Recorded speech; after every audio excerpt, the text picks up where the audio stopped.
Good evening साथियों। हम सब लोग जानते हैं कि बहुत ही हीट वेव्स का ये फेज़ है और साथियों बहुत आश्चर्य की बात है ये कि पिछले 1000 सालों में जो हीट वेव्स या जो बहुत ही बेचैन करने वाली जो गर्मी है उसका एक बहुत यूनिक एग्जाम्पल है ये 2024 का वर्ष।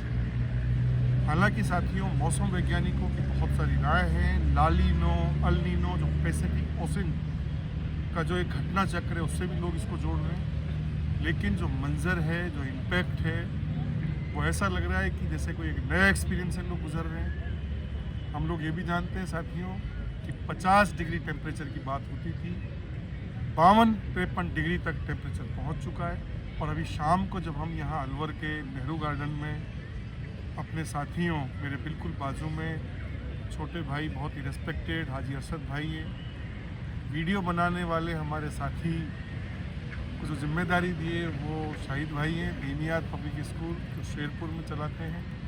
हालांकि चूँकि हम कम हैं यहाँ तो ये जिम्मेदारी को बैठना तो यहाँ चाहिए था शाहिद भाई को, लेकिन वीडियो की जिम्मेदारी निभा रहे हैं। और मेरे बिल्कुल जो बाईं तरफ है ये अशफाक भाई है। हम लोग अभी ये चर्चा कर ही रहे थे कि सर क्या एक्सपीरियंस है इस साल का कि पूरे दिन और अब शाम को देख रहे हैं हम लोग कि किस तरह का ये पूरा मंज़र है। तो हाजी जी चूँकि अभी इन दिनों में पिछले कई दिनों तक दिल्ली की गर्मी भी देख के आए, जामिया में रह के आए थे, और हाजी जी की अच्छी बात है कि कंटिन्यू तरीके से हार्ड वर्क कर रहे हैं, अपना मेहनत कर रहे हैं।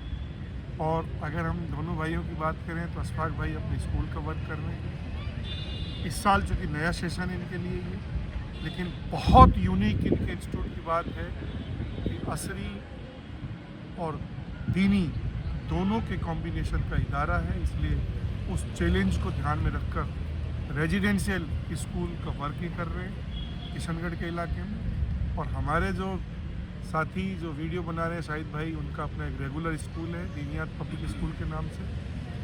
तो हाजी जी एक तो गर्मी के बारे में क्या ख्याल है इस बार की जो ये गर्मी है हीट वेव्स वाली? हाँ सर, थोड़ा बताइए।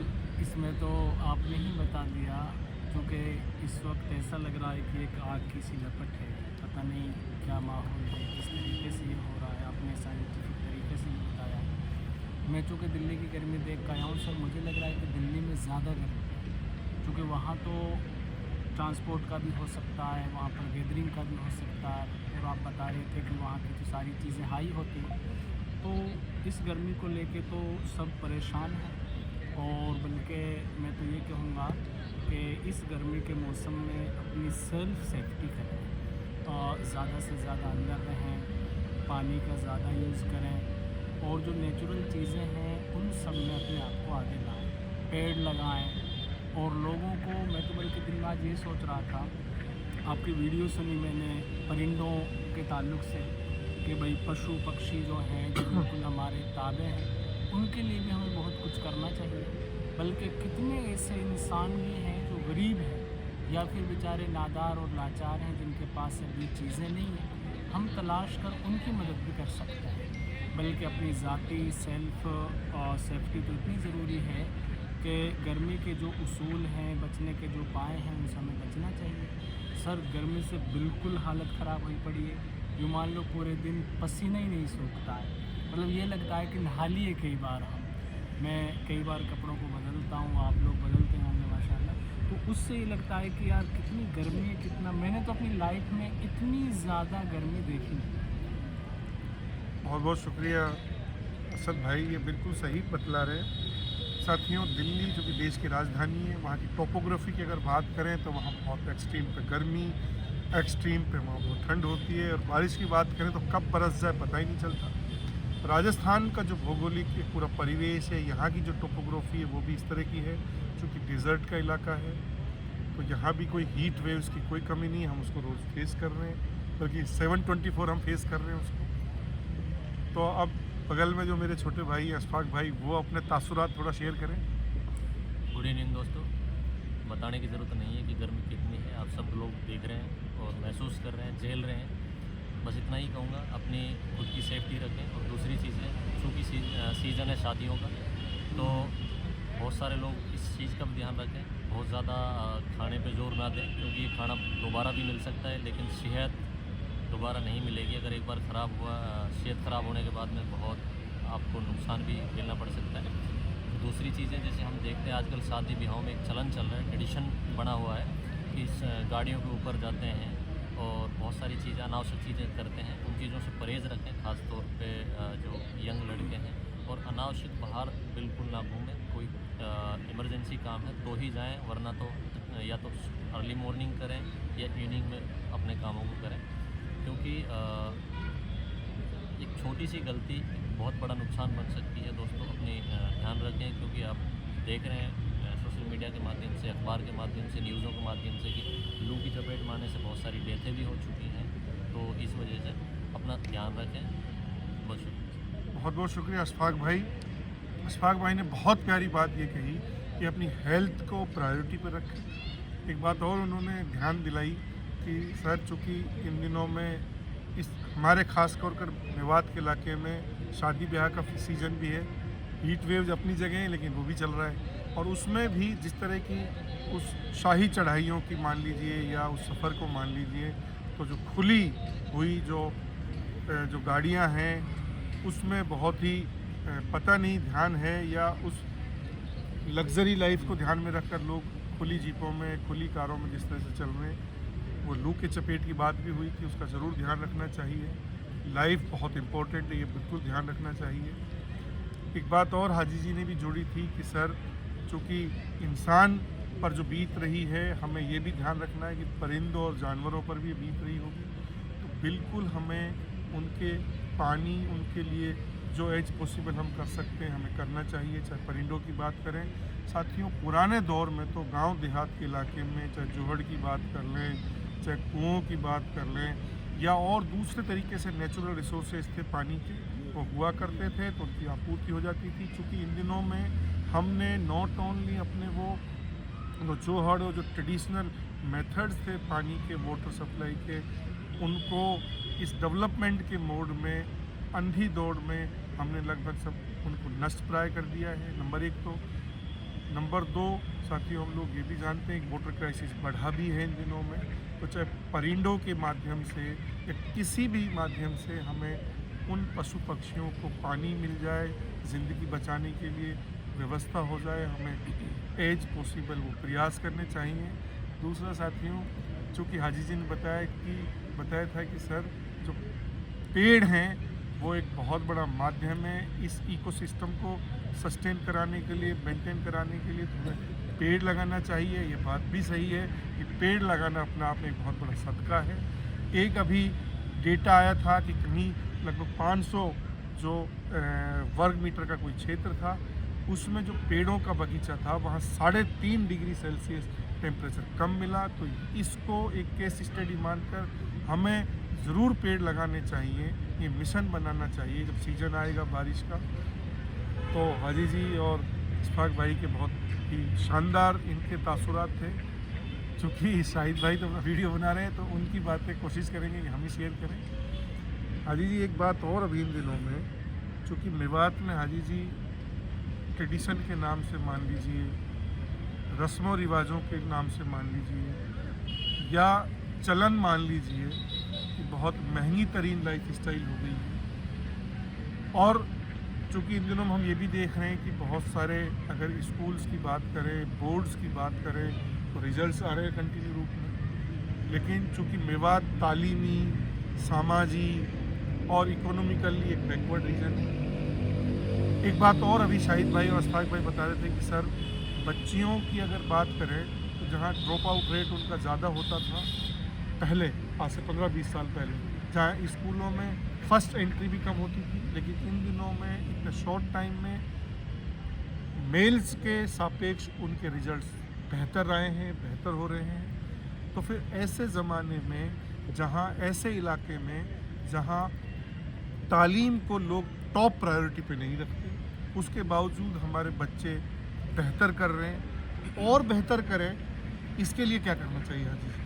आपका थोड़ा सा एक्सपीरियंस। आपने सारी चीज़ें माशाल्लाह पहले भी वीडियोस में बता दी हैं, लगभग सारी चीज़ें आपने खोल कर बता दी हैं सर। जहाँ तक आपका सवाल है कि इंसान की पर्सनैलिटी को लेकर, मैं समझता हूँ कि हम जितने सादा रह लें इससे ज़्यादा कुछ नहीं। यानी अपनी लाइफ पर्सनैलिटी को बिल्कुल सिंपल पिलाएं, बिल्कुल सादगी पे लाएँ। हमारा पहनना, हमारा खाना, हमारे मकान, हमारी चीज़ें, हमारे सारे के सारे काम बहुत सादगी पे होने चाहिए। ये दीन का कॉन्सेप्ट भी है, और इसके साथ साथ आप महाविद्वानों को पढ़ेंगे या बड़े लोगों को, महापुरुषों को पढ़ेंगे या सक्सेस लोग जो हुए हैं उनको पढ़ेंगे, तो वो सादा जीवन गुजारते थे। तो सर हमारी जो हाई पर्सनैलिटी हो रही है, मुझे लगता है कि हमें वो बहुत नेगेटिव ले जा रही है, कर्ज़ों में डुबा रही है, एक्स्ट्रा ख्वाहिशात को पैदा कर रही है। तो इसमें तो मेरा यही जवाब है सर कि हमें बहुत सादा रहना चाहिए। यानी जहां आप 1000 रुपये की चीज़ खरीद रहे हो, वो 100 में भी हो सकती है, क्योंकि आपके कपड़े, आपके जूते, आपकी कार, आपके मकान आपकी क्वालिटी को नहीं दर्शाएंगे, बल्कि आपके अंदर क्या है, आपकी इंटरनल क्वालिटी क्या है, इस पर काम करना पड़ेगा। सेकंड सर आपका ये था कि एजुकेशन को लेके मेवात जैसे क्षेत्र में किस तरीके से काम हो रहा है। हम पिछड़े हैं, बैकवर्ड हैं, बेशक हम हैं, लेकिन चूँकि जहाँ जहाँ लोग इस पर मेहनत कर रहे हैं, जैसे गर्ल्स की हम बात कर रहे हैं, तो गर्ल्स को लेकर ये है कि लड़कियाँ खुद अपनी तालीम पर तवज्जो दे रही हैं, उसके नताइज बरामद अच्छे हो रहे हैं, वो मेरिट में भी आ रही हैं, अच्छे रिज़ल्ट्स और सामने दिखा रही हैं। तो बेशक तालीम पे तो ध्यान देना ही है, बॉयज़ को भी देना है, गर्ल्स को भी देना है। तालीम याफ्ता समाज हमें बनना ही पड़ेगा, तभी हमारी तरक्की मुमकिन है। लेकिन सर इसके जो नेगेटिविटीज़ हैं, जो इसके मनफी पहलू हैं, यानी तालीम से होने वाले बिगाड़, जैसे हम यहाँ पर अभी नेहरू गार्डन में बैठे हैं, तो यहाँ कितनी बच्चियाँ ऐसी हैं जो माँ बाप को छोड़कर हॉस्टल्स में हैं, लेकिन यहाँ एंजॉय कर रही हैं। तो इन सारी चीज़ों से हमें बच्चों को बचाना पड़ेगा। वो अपनी तालीम पे फोकस करें, अपने काम पे फोकस करें, अपनी पर्सनैलिटी पे डेवलप पे मेहनत करें, अपने माँ बाप की इज़्ज़त और समाज की इज़्ज़त पे भी ध्यान रखें। ऐसी आज़ादी तालीम नहीं होनी चाहिए जिसमें हम ज़्यादा से ज़्यादा लोग आजकल देख रहे हैं सर। तो तालीम तो सर लेनी ही है। मैं अक्सर जोड़ता हूँ जब आप वीडियो बनाते हैं, दीन की तालीम बिल्कुल इसके साथ साथ चलनी चाहिए, यानी तरबियत की, तालीम की और दीन की, ताकि इंसान अपने ईमान अमाल को खुद बचा सके और अपनी ज़िंदगी के मकसद को अपने सामने रख सके। ये मेरे 2 मैसेज हैं। बहुत शानदार आइडियाज़ हाजी ने शेयर किए, और बीच में मैं भी इशफाक भाई के आइडियाज़ को भी इस पर लेके आना चाहता हूँ। इशफाक भाई हाजी जी ने बताया कि सर सादगी की जो लाइफ है, कोई बेहतर लाइफ है, एथिक्स के साथ, मॉरल्स के साथ मेंटेन करना चाहिए, और जो जनरली जो बच्चियों के जो अच्छे रिजल्ट्स आ रहे हैं उसके पीछे उनका डिसिप्लिन भी है, और ये सेल्फ मोटिवेशन भी ये काम कर रहा है। तो अपने थोड़े सा आइडिया शेयर करें इशफाक भाई, आपको कैसा लगता है कि मेवात में तालीम की जो कंडीशन है वो कैसे पॉजिटिवली इंक्रीज़ हो, और क्या होप भी नज़र आती है? तो सबसे पहले तो देखो बहुत सारी चीज़ें ऐसी हैं जो हम वर्बली कुछ भी कह देते हैं, अगर उनको ग्राउंड लेवल पे देखा जाए तो बहुत मतलब नीचे लेवल पे जा चुकी हैं। जैसे कि हम मेवात क्षेत्र में रहते हैं, माना जाता है कि मेवात के लोग हट्टे खट्टे रहते हैं, सेहत को लेकर बहुत कॉन्शियस रहते थे पहले, और मतलब मजबूत लोग माने जाते थे मेवात के। तो जैसे कि अभी सर कोविड में ये चीज़ें बहुत सुनने को मिली कि मेयो लोगों को कुछ नहीं होता, जो ग्रामीण क्षेत्र के लोग हैं उनको कुछ नहीं होता, जबकि ग्राउंड लेवल ये है कि हॉस्पिटल्स सबसे ज़्यादा इनसे भरे हुए हैं, सबसे ज़्यादा जो कुपोषण के शिकार है क्षेत्र में वो लगभग यही है। और सर इस चीज़ पे अगर हम एक कहावत सी रह गई है, अगर इसको ग्राउंड पे देखें तो हम बहुत नीचे हैं, तो इस चीज़ पे हमें वर्क करना चाहिए। दूसरी चीज़, पहले जो सिंपलिसिटी थी, मजबूत खाना था और अच्छा खाना था, उस चीज़ पे अभी फोकस नहीं है लोगों का। अभी सिर्फ एक टेस्टी पे जा चुके हैं, जैसे ऑयली खाना हो गया, ये सारी चीज़ें बहुत सारी। फिर अगर मैं बात करूँ सर, जैसे एजुकेशन की हाजी जी ने बताया कि लड़कियों जो है अपने उसको खुद उस चीज़ पे आ रही हैं, पढ़ने का उनमें जुनून है, शौक़ है, लेकिन उस चीज़ के साथ साथ माँ बापों को ये ख्याल कंपलसरी रखना चाहिए कि उनकी दीनी तालीम ज़रूरी है, चाहे वो 10 मिनट हो 20 मिनट हो, लेकिन होनी ज़रूरी है। उनको हलाल हराम यानी कि गर्ल्स को और बॉयज़ को सबको पता होना चाहिए हलाल क्या है, हराम क्या है, और ये सारी चीज़ें उसके अंदर होनी चाहिए। अजी जी और कुछ ऐड करिए। अभी अशफाक भाई ने बताया। अशफाक भाई ये कहना चाह रहे साथियों कि कुल मिलाकर के लाइफ बहुत शॉर्ट टाइम के लिए हम यहाँ हैं, हमें बहुत पाबंदी के साथ, डिसिप्लिन के साथ, और आखिर मौत है और फिर उसके बाद कोई मौका नहीं मिलेगा रिफॉर्म्स का, उसको सोच करके हमें ज़िंदगी गुजारनी है। हाँ, बेहतर करना है, एक ख़ास दायरे में रह के करना है, हमारे लिए जो तय चीज़ें हैं उस रास्ते पे चल के करना है, और कोई कमी कोताही नहीं रखनी। मौका जब मिलता है तो पूरा अपना बेस्ट तरीके से बैटिंग हमें करनी है, उसको हमें उस मौके पर यूँ मान लो साथियों चौके छक्के लगाने हैं, अपना मेयार बनाना है, खुद को प्रूव करना है इस दुनिया में भी। इस तरह से एक लाइफ स्टाइल हमारी होनी चाहिए, हमें ये कोशिश भी करनी है। हाजी जी एक क्वेश्चन और है, हम लोग ये जानते हैं कि मेवात में खासकर हमारे इलाके के लोगों में जो चाहे वो फंक्शंस की लग्जरी को देख लो, चाहे पूरी लाइफ स्टाइल को देख लो, उसमें जब लोग जिस तरह की ज़िंदगी गुजारते हैं, जिस तरह के ओकेजन को सेलिब्रेट करते हैं, तो फिर एक ही डंडे से हाँकते हैं, चाहे वो लीगल वे से वो आपने रिसोर्सेज कलेक्ट किए हों, चाहे इलीगल तरीके से किए हों, यानी हलाल और हराम के बीच में जो एक लाइन होनी चाहिए, जो समझ होनी चाहिए, उसको लोग नज़रअंदाज कर देते हैं अक्सर। तो आप क्या एक मैसेज देना चाहते हो, किस तरह की हमें ज़िंदगी जीनी चाहिए बेहतर तरीके से? हाँ सर, उसका तो यही जवाब था जो सादगी वाली चीज़ थी। बिल्कुल हमें ये जो सारी चीज़ें हैं, एक्स्ट्रा चीज़ें हम कर रहे हैं, फालतू की चीज़ें हम दिखा रहे हैं लोगों को। आप अक्सर कहते हैं तो 10 रुपये की क्रीम का कमाल है, असल चेहरा तो अंदर होता है। तो मैं ये समझता हूँ, बल्कि दीन के कॉन्सेप्ट से क्लियर है कि आप जैसे हो ऐसे ही बाहर देखो। अगर आपने डबल चेहरे किए दूसरों को दिखाने के लिए, दूसरों को खुश करने के लिए, एक दिन की वाहवाही के लिए, बल्कि शरई एतबार से तो इसका लफ्ज़ मुनाफिकत है जो बहुत ख़तरनाक है। तो सर मैं तो यही कहूँगा कि चाहे फंक्शंस हों, चाहे शादियाँ हों, चाहे दीगर बहुत सारे काम हों, आप जैसे हो ओरिजिनलिटी पर रहो। आपकी हैसियत 50,000 रुपये की है तो 50 का काम पेश करो, 50 लाख की कोई ज़रूरत नहीं। अगर आप दिखाने के लिए कर रहे हो तो इस पर भी सर कितने हमारे एनालिसिस हैं, कितने सारे थॉट्स हैं कि दूसरे दिन लोग उसको गालियाँ भी देते हैं, उसी के खाके आते हैं, उसी की सारे प्रोग्राम्स में रहते हैं, लेकिन फिर उसकी नेगेटिविटीज़ को जाहिर भी कर देते हैं। तो इसलिए ओरिजिनलिटी पर रहना चाहिए, प्योरिटी पर रहना चाहिए। बल्कि मुझे तो ये लगता है कि सर इन सारे खुराफात को छोड़कर हमारी मेवात सिर्फ 2 कामों पर अपना पैसा खर्च कर दें, तालीम और तरबियत, यानी हाई एजुकेशन प्राप्त करें। चाहे वो IAS मत बने, चाहे IPS मत बने, चाहे वो गवर्नमेंट कर्मचारी मत बने, लेकिन तालीम याफ्ता इंसान बन जाए, और इसके साथ साथ उसकी पर्सनैलिटी पर ऐसी तरबियत हो कि उसका चलना भी लोगों के लिए एक रहबर नमूना बन जाए।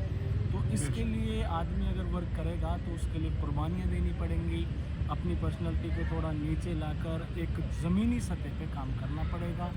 और इस पर इतिहास गवाह है, जिन लोगों ने अपने आप को ज़मीन पर रखा है अल्लाह ताला ने उनको ऊंचाई किया है, और जो लोग ऊंचा भागने की कोशिश करते हैं सिर्फ फॉर्मेलिटीज़ से, सिर्फ दिखावे से, सिर्फ कर्ज़ों से, यकीनन उनका हश्र बहुत ख़राब है, उनके लिए बहुत नेगेटिव थॉट्स हैं लोगों के। सर यही है कि आखिर सादगी पर ही रहना चाहिए।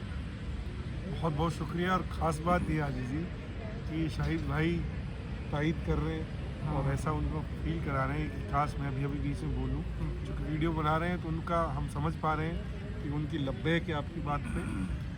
हाजी जी से भी जब बात हो रही थी साथियों, तो एक बात तो हाजी जी ने बहुत इम्पोर्टेंट ये भी बताई, सर दुनिया में जितनी हलाल की रोज़ियाँ हैं, हलाल की जो इनकम हैं, वो सिर्फ आपकी रोज़ी रोटी के लिए रहती है, आपकी जो डे टू डे की जो ज़िंदगी है उसको गुजारने के लिए आती है, और वो बहुत मेहनत के बाद भी बहुत थोड़ा सा मिलता है।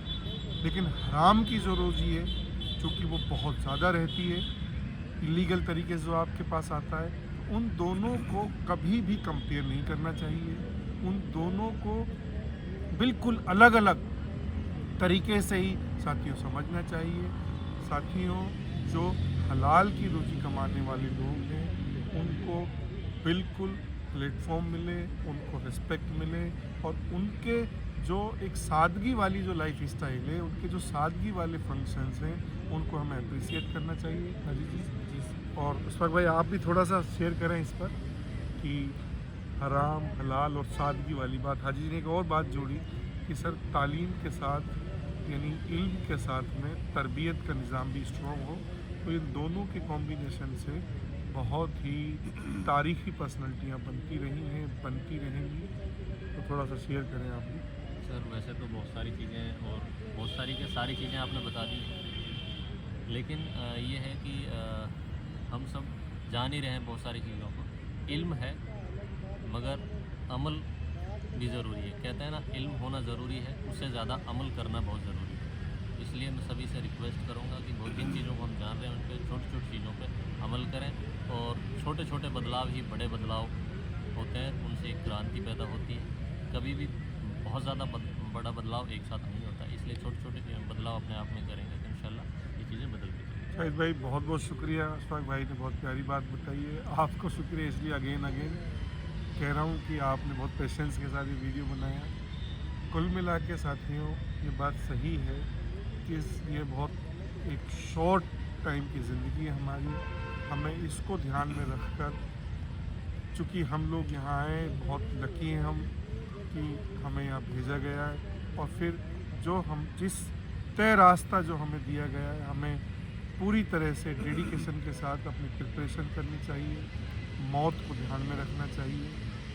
मौत के बाद फिर कोई लाइफ नहीं है, ये ध्यान रखना चाहिए। तो फिर हलाल और हराम के बीच में जो बड़ी चीन की सी दीवार है साथियों, उसको हमेशा ध्यान में रखकर हम अपनी इल्म वाली, तालीम वाली, तरबियत वाली ज़िंदगी को बेहतर से बेहतर पायदान पर लेके जाएं।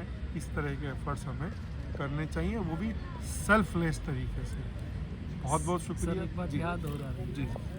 सर की बातों से एक बात और याद आ गई मुझे। चूँकि हमारा जो आज का ये वीडियो था, और मुझे लग रहा है कि सारी वीडियो का निचोड़ हमारी पर्सनैलिटी है। सर दीन से देख लो चाहे दुनियादारी से देख लो, आपकी पर्सनैलिटी पर इफ़ेक्ट आपकी रोज़ी से पड़ेगा। रोज़ी का इतना बड़ा रोल है सर पर्सनैलिटी पे कि आपके पेट में जैसा दाना जाएगा उसके ऐसे ही असरात जाहिर होंगे। और इस पर रिसर्च है, इस पे दीन पर तो इतना बड़ा सिस्टम है कि आपके पेट के अंदर अगर एक लुक़मा भी नाजायज़ तरीके से चला गया, हराम का चला गया, झूठ से चला गया, चोरी से चला गया, गबन से चला गया, हेरा फेरी से चला गया, तो आपके अंदर उस लुक़मे का असर जब तक रहेगा तब तक आप गलत सोच पर चलते हैं। यानी रोज़ी को तो इतना पाक करना है सर। अभी अपनी चर्चा भी हो रही थी, हलाल रोज़ी बहुत मुश्किल से आती है, चूँकि उसमें हराम का अंदेशा पता नहीं कब हो जाए। मैं अक्सर दुकान पे अपने वर्कर से कहता हूँ सर कि अगर उसमें कोई टुक या कमी है तो उसको ज़ाहिर कर दो, अगर आपने चालाकी से उसको बेच दिया तो ये हराम का हो जाएगा। बहुत जैसे 10 लीटर दूध होता है, उसमें आप सिर्फ एक कतरा पेशाब का मिला दो तो सारा का सारा नापाक हो जाता है। ऐसी करोड़ों की आमद में 1 रुपया भी झूठ से, गबन से, धोखे से, हेरा फेरी से, नाजायज़ तरीके से आ गया तो वो आपके 1 करोड़ को नापाक कर देगा। बहुत बहुत। तो इसलिए सर रोज़ियों पे ध्यान देना है, और मुझे लगता है कि इसके लिए पसीने बहाने चाहिए, इसके लिए खून बहाना पड़े बहाना चाहिए, और हमें बहुत अच्छी खुराक की कोई ज़रूरत नहीं है। सहाबा की ज़िंदगियों से यही मिलता है कि उनकी ज़िंदगियों में सादगी वाला खाना था और वो दुनिया से ऐसे चले गए, आखिरत में कामयाब हो गए। तो रोज़ियों पर बहुत ध्यान देना है। जो ये साइड इफ़ेक्ट्स आ रहे हैं हमारी पब्लिक में, माशरे में, हरामकारी, बुराइयाँ। मैं अभी सर बड़ी यूनिवर्सिटी से आ रहा हूँ तो वहाँ देखते हैं कि आदमी कई मरतबा आलिम भी बन के आता है लेकिन चंद महीनों में उधर वैसा ही हो जाता है। तो एक माहौल का जो सिस्टम होता है, और वो माहौल का सिस्टम इंसान को उधर ही करने की कोशिश करता है जिधर ज़्यादा अक्सरियत होती है। तो इसलिए रोज़ी स्ट्रॉन्ग करनी चाहिए, अपनी नौकरियाँ हों, अपने कारोबार हों, अपनी ज़मींदारें हों। एक हदीस और याद आ रही है सर, एक सहाबी मजदूरी किया करते थे जी जी। और मजदूरी की वजह से उसके हाथों में इतने गट्टे पड़ गए कि हुजूर ने जब उससे हाथ मिलाए तो आपके चुभने लगे। तो हुजूर ने उनको चूमा और चूम के यूँ कहा कि जो शख्स हलाल रोज़ी के लिए मेहनत करता है वो ऐन इबादत जैसा काम करता है, यानी इबादत है उसका वो काम नहीं। और यूँ फरमाया कि उसके लिए जन्नत वाजिब हो जाती है जो हलाल रोज़ी कमाता है। तो इसके लिए हलाल के लिए सर काम करना है, हराम चाहे करोड़ों आ जाए। जैसे अभी मुझे बड़ा दुख होता था जब फेसबुक पर देखता था मैं सर कि ड्रीम 11 में मेवातियों ने कुछ पैसे जीते, तो अच्छी अच्छी पर्सनैलिटीज़ ने उनको कॉन्ग्रेचुलेशन कहा। मेरा जी चाह रहा था कि मैं फेसबुक ऑफ कर दूँ। कम से कम इतना तो ज़मीर होना चाहिए कि हराम को मुबारकबाद हम मत दें। एक आदमी चोरी कर रहा है, सट्टा खेल रहा है और इधर उधर के कामों से पैसे ला रहा है, हम उसको क्या कर रहे हैं, कॉन्ग्रेचुलेशन दे रहे हैं। तो ये अगर ज़मीर गवारा कर रहा है तो मुझे लगता है कि हमारी इंसानियत, हमारी पर्सनैलिटी, हमारा ज़मीर मर चुका है। लिहाजा हमें अपने दिल को ज़िंदा करने की ज़रूरत है। हराम को हराम समझना चाहिए, हलाल को हलाल समझना चाहिए। ये ईमानी कैफियत है। सर बहुत बहुत शुक्रिया। हाजी जी बहुत बहुत शुक्रिया। बहुत सारे यानी बहुत होलिस्टिक वे में हाजी जी ने बातें रखी हैं, बताई हैं। साथियों कुछ बचा नहीं है, बिल्कुल वही कंक्लूजन है कि हमें हर पल हराम, हलाल और जो एक साथियों जो बेहतर तरबियत है उसके एफर्ट्स करने ही चाहिए। उन सबको ध्यान में रखकर आगे बढ़ना चाहिए और वैसे ही हमारे बिहेवियर में भी रिफ्लेक्ट हो, इसकी कोशिशें करें। हाजी जी बहुत बहुत शुक्रिया। अशफाक भाई बहुत शुक्रिया और बहुत बड़ा शुक्रिया शाहिद भाई को जिन्होंने बहुत पेशेंस के साथ ये वीडियो बनाई। शुक्रिया बहुत।